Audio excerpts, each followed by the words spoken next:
भगवान आदि शंकराचार्य ने कहा, गुरु कौन? कोवा गुरु हितोपदेष्टा ही, जो निश्चित रूप से हित का उपदेश करता है। और जो हित का उपदेश करता है उसे कई बार उससे लोग प्रसन्न नहीं भी होते, लेकिन हित का उपदेश करने के लिए कई बार मधुर बात भी कहनी पड़ती। एक छोटा सा दृष्टांत याद आया। एक युवक था और उसके पिता अपने उस पुत्र से बहुत ही संकट में कठिनाई का अनुभव करते दुर्व्यसनी हो गया। लोगों के साथ में बैठते बैठते कहीं उसे गांजा पीने की आदत पड़ गई। वो महात्मा के पास ले गए जिनको अपना गुरु मानते थे। उन्होंने कहा, महाराज मेरा ये पुत्र है, बड़ा व्यसनी हो गया, इसे व्यसन मुक्त कर दें तो बड़ी अच्छी बात है। भाई पुत्र तुम्हारा है, तुम्हारे साथ 24 घंटे रहता है, भोजन आच्छादन खर्च की व्यवस्था तुम करते हो, इसलिए इसे तुम्हारी बात माननी चाहिए। लेकिन तुम मेरे पास लाए हो तो चलो ठीक है, मैं बात करता हूं। कैसी विचित्र बात! साधु अगर ऐसा समर्थन करते तो बड़ी कठिनाई। तो उन्होंने तो विनोद में कहा, तुम बहुत अच्छा करते हो। और साधु लोग ऐसा बोलते हैं, कुंभ मेले में भी आपने कई बार देखा होगा, जमात के साधु, कोई अच्छी बात तो है नहीं, हम लोग उसका समर्थन भी नहीं करते। लेकिन उन्होंने कहा कि ठीक है तुम पीते हो गांजा तो ठीक है। और उन्होंने समर्थन में कह दिया कि भाई जिसने न पी गांजे की कली, उस लड़के से तो लड़की ही भली। और तो बड़ा प्रसन्न हो गया कि अब तो गांजा और पिएंगे। फिर दूसरे दिन आया, बोले महाराज मैं आपसे बड़ा प्रसन्न हुआ, मेरे पिताजी बार बार निषेध करते, आपने समर्थन किया, मैं तो रोज आया करूंगा। कहा बेटा इसका बड़ा लाभ है, क्योंकि जब तुम इसे ज्यादा पियोगे तो 3 वस्तुएं तुमको मिलेंगी। एक तो तुम्हारे घर में चोरी नहीं होगी, एक कभी तुमको कुत्ता नहीं काटेगा, और एक तुम्हारे ऊपर बुढ़ापा नहीं आएगा। अब तो बड़ा प्रसन्न हो गया। पिता बड़ा मन में अप्रसन्न कि देखो लाए थे कि व्यसन से मुक्त कराएंगे और इन्होंने तो समर्थन कर दिया। लड़का बैठा है, पिता ने पूछा, महाराज जब ये इतना व्यसनी जीवन व्यतीत करेगा तो ये 3 बातें कैसे होंगी? आपने तो इसको और समर्थन दे दिया कि नहीं? कहा बिल्कुल ठीक कहता हूं, क्योंकि जब ये गांजा बहुत पिएगा तो इसको खांसी का रोग हो जाएगा, इसलिए रात भर खांसेगा तो इसके यहां चोर तो आएंगे नहीं। और ये इतना दुर्बल हो जाएगा कि ये डंडा लेके चलेगा तो कुत्ते तो इसके पास आएंगे ही नहीं, और बुढ़ापे से पहले ही चला जाएगा, इसलिए बुढ़ापा आएगा नहीं। जब उसने ये बात सुनी तो उसने कहा, अरे इसमें इतना कष्ट है? तो उसने अपने आप ही कहा कि महाराज अब तो मैं गांजा बिल्कुल नहीं पीऊंगा, क्योंकि इससे तो मेरा यौवन समाप्त हो जाएगा, मेरा शरीर रोगग्रस्त हो जाएगा, मैं समाज में उपहास का पात्र होऊंगा। उन्होंने रुचिकर बात तो कही, लेकिन कुछ दिनों के बाद हितकर बात कही। इसलिए कई बार हमारे शास्त्रों में आपको बहुत सारे ऐसे पुष्पित वाक्य मिलते होंगे जिनको पढ़ने के बाद मन को ऐसा लगता है कि ऐसा करना चाहिए, और वे सब सकाम बातें हैं। और गीता और बड़े बड़े वेदांत के ग्रंथ कहते हैं व्यक्ति को निष्काम होना चाहिए, लेकिन सकाम की बात कहकर धीरे धीरे बाद में व्यक्ति को निष्काम की ओर ले जाया जाता है। इसलिए कभी कभी ऐसे पुष्पित वाक्य कहे जाते हैं। कोवा गुरुर्यो ही हितोपदेष्टा, जो वास्तव में हित का उपदेश करता है वही वास्तव में गुरु है। फिर वो माता भी गुरु हो सकते हैं, पिता भी गुरु हो सकते हैं, मित्र भी गुरु हो सकता है, साधु भी गुरु हो सकता है। यहां उन्होंने किसी आश्रम और वेश का वर्णन नहीं किया कि गुरु कौन होगा। सामान्य से व्यक्ति से भी बहुत बार अच्छी बात मिल जाती है। वृंदावन एक बार गया था, रासलीला देखी, प्यास लगी थी, बड़ी साधारण सी झोपड़ी में एक साधु। मैं तो सोचा कि सामान्य व्यक्ति हैं कोई, मेरा तो परिचय था ही नहीं उनसे। उन्होंने मुझे जल दे दिया और जल देने के बाद 1 मिनट बैठने को कहा। मुझे मालूम नहीं था कि वो मुझसे कैसे परिचित हैं, क्या बात है, भगवान जाने। उन्होंने कहा बहुत अच्छा काम करते हो आप, प्रवचन करते हो, बहुत अच्छी बात, लेकिन एक बात याद रखना कि दूसरों का भवन झाड़ते झाड़ते कहीं अपने भवन में कोई कूड़ा ना आ जाए, इसका ध्यान रखना। बड़ी छोटी सी बात कही, बड़ा सामान्य सा संत। मुझे बड़ा अच्छा लगा। संत सावधान करते हैं, आपको करते हैं, मुझे करते हैं। कई बार ऐसा होता है कि हम दूसरों को बहुत कुछ देते हैं और अपने को भूल जाते हैं। इसलिए कबीर जैसे व्यक्ति ने कहा कि बहुत सावधान रहने की आवश्यकता है। और कबीर बड़े कटु बातें कह देते थे पंडितों के लिए, विद्वानों के लिए। जो उपदेष्टा है उसके लिए भी उन्होंने कहा कि उपदेशक को बहुत सावधान रहना चाहिए। पंडित और मशालची दोनों की गति ना है, औरों को तो चांदना और आप अंधेरे में। मशालची जब मशाल लेके चलते थे पुराने जमाने में राजाओं के साथ, मेरे साथ भी कभी कभी जुलूस में पहले चले जब उस पथ पर था, तो मैंने सायंकाल देखा उस मशालची जो मशाल लेके चल रहा था उसके पैर बड़े लड़खड़ा रहे। जब वो शोभा यात्रा पूर्ण हो गई तो मैंने उससे पूछा, भाई तुम्हारे पैर क्यों लड़खड़ा रहे थे? उसने कहा, आप कभी मशाल लेके चले हैं क्या? मैंने कहा, नहीं भाई, हमारा काम ही नहीं है। उसने कहा, जब मशाल लेके चलते हैं तो कठिनाई ये है कि उससे जो प्रकाश होता है उसका एक वर्तुल बनता है और वो बहुत दूर दूर तक दिखाई पड़ता है, लेकिन जहां मशाल होती है ठीक उसके नीचे कुछ अंधेरा होता है, इसलिए पैर कहां पड़ रहे हैं मशालची को दिखाई नहीं पड़ता। इसीलिए कबीर ने कहा कि पंडित और मशालची दोनों की गति ना है, औरों को तो चांदना और आप अंधेरे में आए। इसलिए उस साधु ने बड़ी अच्छी बात कही कि दूसरे के भवन को स्वच्छ करते करते कहीं ऐसा ना हो कि कूड़ा उड़कर तुम्हारे भवन में आ जाए। इसलिए अपने हृदय भवन को स्वच्छ रखने के लिए भगवान आदि शंकराचार्य ने कहा कि वो गुरु, वो किसी भी रूप में हो, विचार भी तो कभी गुरु बनकर आते हैं। कभी में छोटे छोटे बच्चों की बात ही गुरु के समान श्रेष्ठ होती है। इसलिए हमारे यहां कहा, बालात अपि सुभाषितम ग्राह्यम। एक छोटा सा बच्चा भी कोई अच्छी बात कहता है तो उसके भीतर भी कहीं गुरु बैठकर बोल रहा है, कहीं कोई श्रेष्ठ तत्व बोल रहा है। और यदि वो स्वीकार करने की हमारी क्षमता हो, हमारे बुद्ध के कपाट निरंतर खुले रहें, हमारे चिंतन का वातायन बंद ना हो, तो निश्चित बात है कि ऐसे श्रेष्ठ विचार हमें समाज में से सर्वत्र मिलते हैं। और जहां जहां से हित की बात मिलती हो, ऐसा मानना चाहिए कि अपना गुरु ही अमूर्त रूप से और मुझे ये संदेश दे रहा है। कोवा गुरुर्यो हि हितोपदेष्टा, जो हित का उपदेश करता है वही वास्तव में गुरु है। और शिष्यस्तु कोयो गुरु भक्त एव। दूसरा प्रश्न किया, शिष्य कहा, शिष्य कौन है? तो उन्होंने कहा, गुरु भक्त एव, जो गुरु की भक्ति करता है। एक बड़ा प्रश्न है कि गुरु की भक्ति चंदन से भी हो सकती है, गुरु की भक्ति चरण दबाने से भी हो सकती है, गुरु की भक्ति गुरु के साथ रहने से भी हो सकती है।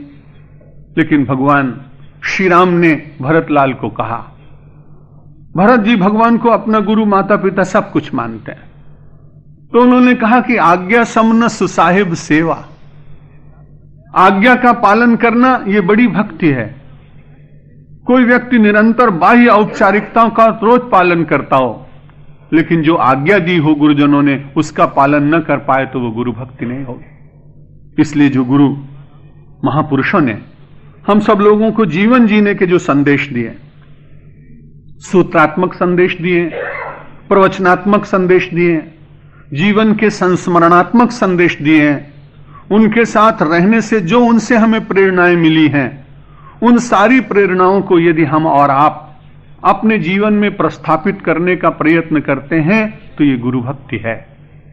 नहीं तो कई बार ऐसा होता है, संसार में शरीर तो सदा ही किसी का रहता ही नहीं, और जब अपने गुरु का देहोत्सर्ग हो जाए, वो ब्रह्मलीन हो जाए, तो जो निरंतर उनकी बाहरी सेवा करने वाला व्यक्ति हो तो उसको बड़ी कठिनाई होगी कि पांच भौतिक शरीर तो चला गया, अब वो सेवा किसकी करे। इसलिए हमारे यहां की संस्कृति में बहुत अच्छी बात है कि हमारी संस्कृति व्यक्तिनिष्ठ नहीं, तत्वनिष्ठ है।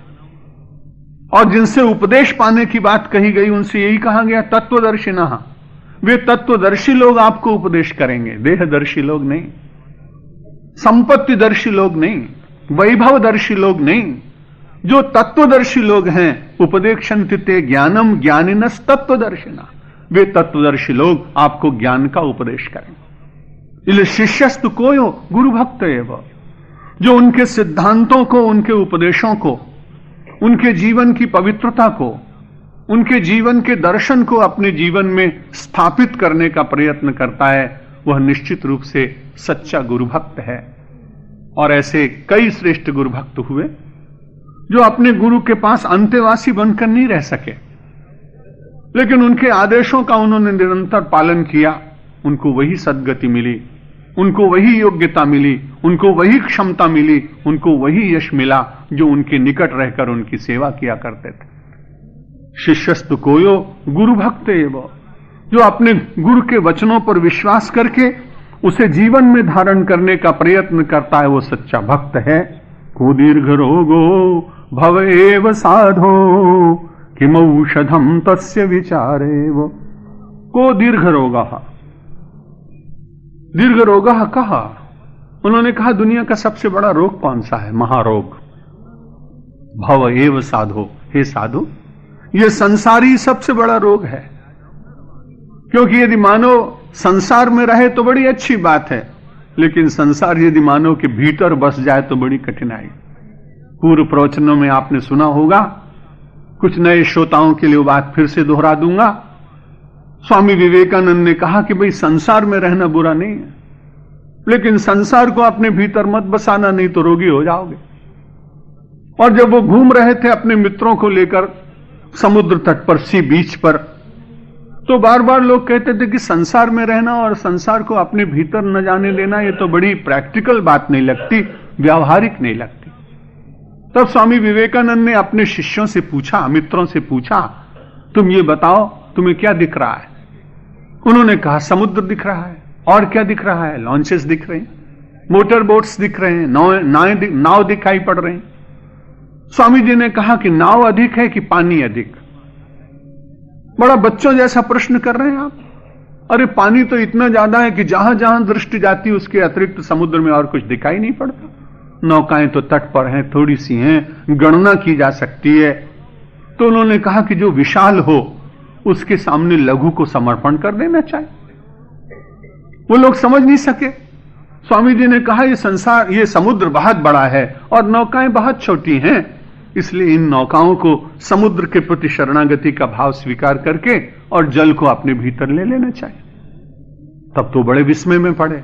उन्होंने कहा यदि जल की शरणागति ले लें तो ये नौका जिएगी कैसे? ये तो नौका डूब जाएगी, समाप्त हो जाएगी। स्वामी विवेकानंद ने कहा यही बात मैं कहना चाहता हूं, a boat may stay in the water but water should not stay in the boat. An aspirant may stay in the world but world should not stay in the heart of an aspirant. नौका को पानी में रहना चाहिए, पर पानी को नौका के भीतर नहीं रहने देना चाहिए।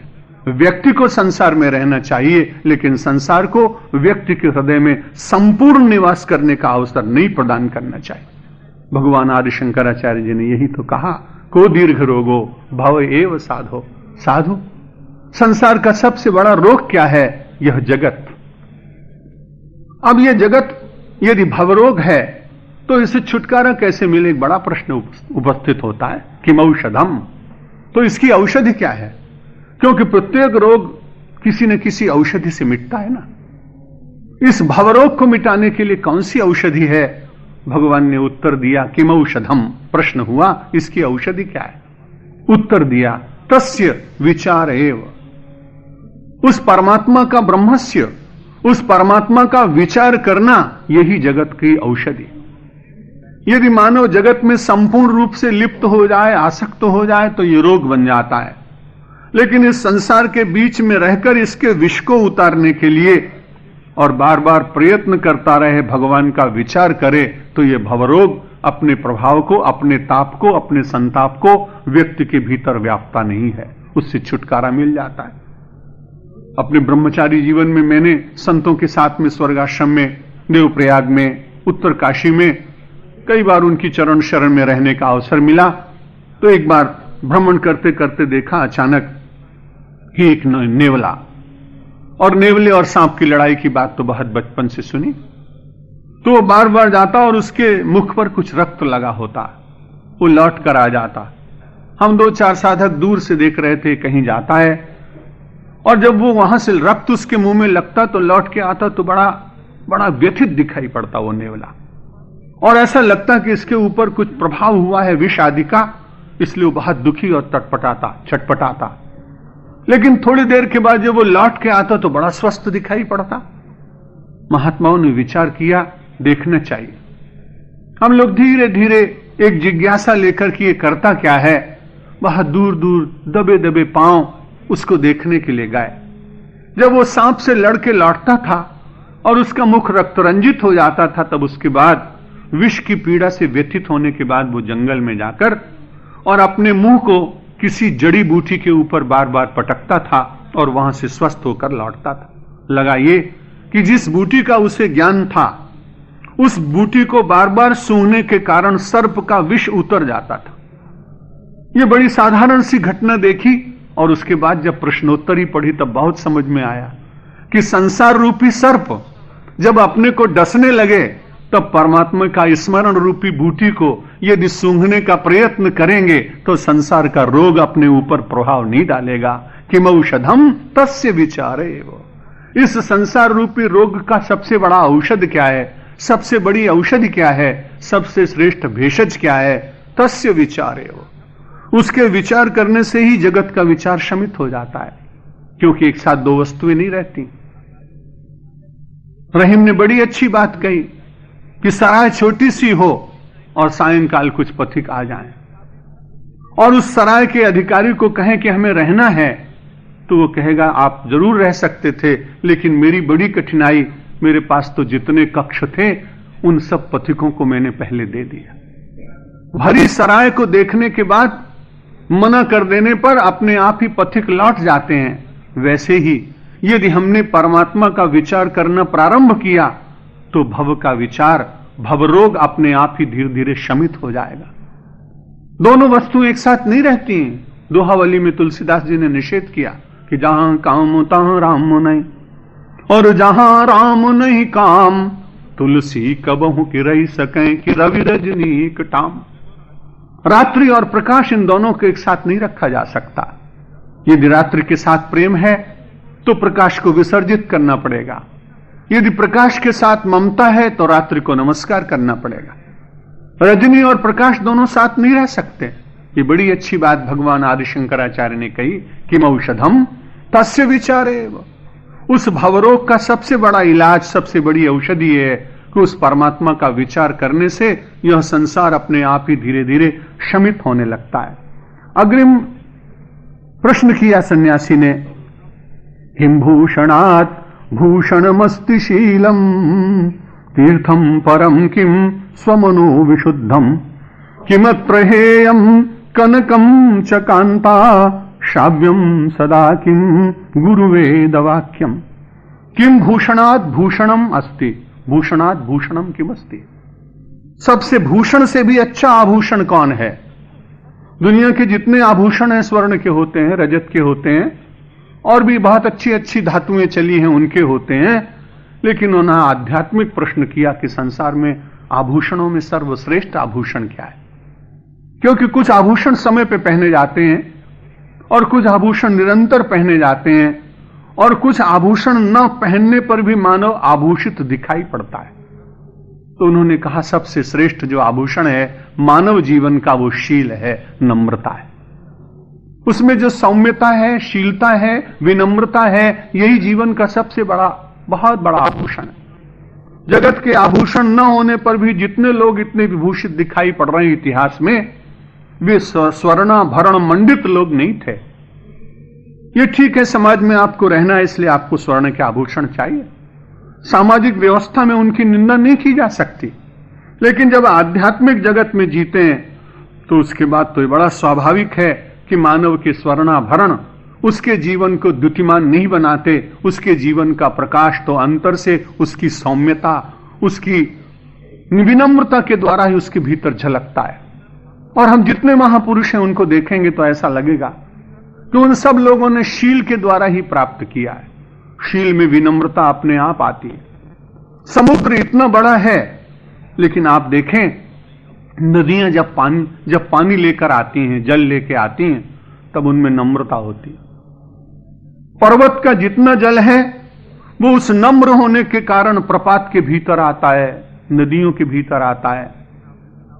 कई बार मुझे गंगोत्री यमुनोत्री जाने का अवसर मिला है, आप भी गए होंगे। कैसा रमणीय दृश्य होता है, स्मरण आता है। इस बार जब मैं गया तो मैंने वहां के प्रपात देखे, झरने। कभी मन है मेरा, इसलिए कभी कभी मैं उनसे बात भी करता हूं। मैंने एक प्रपात को देखा, देखते देखते बहुत देर बैठा रहा। मैंने उस प्रपात से पूछा, तुम्हारा कलकलनाद, तुम्हारा परिश्रम, तुम्हारा सतत पुरुषार्थ इतना प्रभावित करता है, पर एक बात की बड़ी विचित्र बात लगती है कि तुम अपने पुरुषार्थ से प्राप्त इतने सारे जल को तुम गंगा जी को क्यों दे देते हो? भाई तुम्हारा अपना पुरुषार्थ है, तुम अपनी एक रेखा अलग बनाओ और तुम चलो और पहुंचो जहां पहुंचना चाहते हो। प्रपात ने मुस्कुरा कर कहा, मेरे पुरुषार्थ को तुम तो देख रहे हो, लेकिन मेरे पुरुषार्थ की सीमा इतनी ही है, मैं स्वयं गंगा सागर तक नहीं पहुंच सकता हूं। इसलिए मैं बहुत दिन से खोज रहा था कि मेरी इस धारा को, मेरे इस जल को प्रामाणिकता पूर्वक यदि कोई मेरे आराध्य तक पहुंचा दे तो मैं उसे अपने जल को समर्पित कर सकता हूं। और मैंने बड़े प्रसन्न मन होकर गंगा को अपना सारा जल दे दिया। देखता रहा गंगा इसमें से कुछ लेगी तो नहीं। आजकल बड़ी कठिनाई है, जिसको आप देते हैं उतना पूरा का पूरा लगेगा कि नहीं भगवान जाने। इसलिए मैं अभी भूकंपग्रस्त क्षेत्र में होकर आया। वहां के लोगों ने कहा आप कोई सेवा करना तो खुद करना, किसी के माध्यम से मत भेजना, और विशेषकर सरकार के द्वारा तो बिल्कुल मत भेजना। लेकिन गंगा को मालूम था कि इस प्रपात ने मुझको बड़ी प्रामाणिकता से जल दिया है, इसलिए मुझे एक बूंद भी इसका अपने पास रखना नहीं। जितने प्रपात थे सब ने जल दिया। मां स्वीकार करती गई और सबको लेकर के लाई जल, और लाने के बाद गंगा सागर में गंगा जी ने सागर को समर्पित कर दिया। लौट कर तो नहीं गई, पर प्रपातों ने पूछा, पवन से पूछा, क्यों भाई हम तो यहां निरंतर झर रहे हैं, कल कल गान कर रहे हैं, लेकिन मेरा जल वहां पहुंचा क्या? पवन ने कहा हां तुम्हारा जल पूरा पहुंच गया। अब तो बहुत जोर से ध्वनि आने लगी। प्रपात से पूछा, अब तो तुम और बहुत जोर से बोल रहे हो, तुम्हारा कलकल नाद हर हर नाद बन गया। उसने कहा पहले विनम्रता पूर्वक देने की बात थी, लेकिन प्रदान स्वीकृत हुआ, उसके आनंद में अब मेरी ध्वनि, मेरी आवाज दूनी हो गई है और मैं धन्यवाद के स्वर गंगा को समर्पित कर रहा हूं। किम भूषणात् भूषणमस्तु शीलम। संसार में सबसे बड़ा आभूषण क्या है? वो शील है। मैं आपसे और भी कुछ कहता, पर समय की मर्यादा बहुत मानता हूं। आइए 3 मिनट में एक छोटी प्रार्थना करें और फिर उसके बाद कल और आगे चलेंगे। नहीं कह सकता हूं कि मैं प्रश्नोत्तरी पूरी कर पाऊंगा, जितने श्लोक होंगे उतने ही सही। हमारे यहां अथ ही होता है, इति की बात तो हम लोग स्वीकार करते नहीं। भगवान मेरी नैया, मैं एक बार बोलूंगा, दूसरी बार आप दोहराइए, फिर कल से साथ साथ बोलेंगे। भगवान मेरी नैया उस पार लगा देना, भगवान मेरी नैया उस पार लगा दे। अब तक तो निभाया है, आगे भी निभा देना।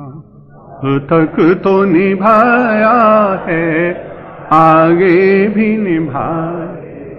दल बल के साथ माया घेरे जो मुझे आकर, दल बल के साथ माया घेरे जो मुझे आ, तो देखते न रहना, झट आके बचा लेना।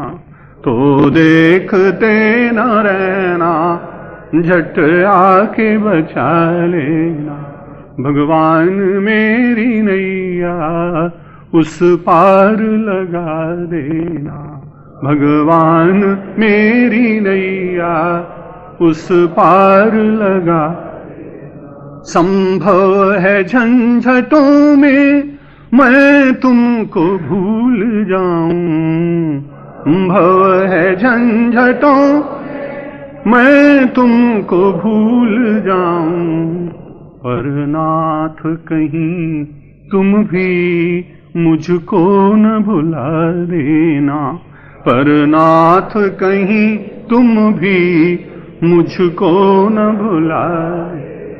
भगवान मेरी नैया उस पार लगा देना, भगवान मेरी नैया उस पार लगा। तुम देव मैं पुजारी, तुम इष्ट मैं उपासक, तुम देव मैं पुजारी, तुम इष्ट मैं उपासक। यह बात अगर सच है, सच करके दिखा देना। यह बात अगर सच है, सच करके दिखा दे। भगवान मेरी नैया उस पार लगा देना। भगवान मेरी नैया उस पार लगा। अब तक तो निभाया है, आगे भी निभा देना। अब तक तो निभाया है, आगे भी निभा। शंकर भगवान की जय, रामचंद्र भगवान की जय, कृष्णचंद्र भगवान की जय, जगदम्बे माता की जय, पवन सुत हनुमान की जय, सनातन धर्म की, भारत माता की, सब संतों की। ओम नमः पार्वती पतये, हर हर महादेव।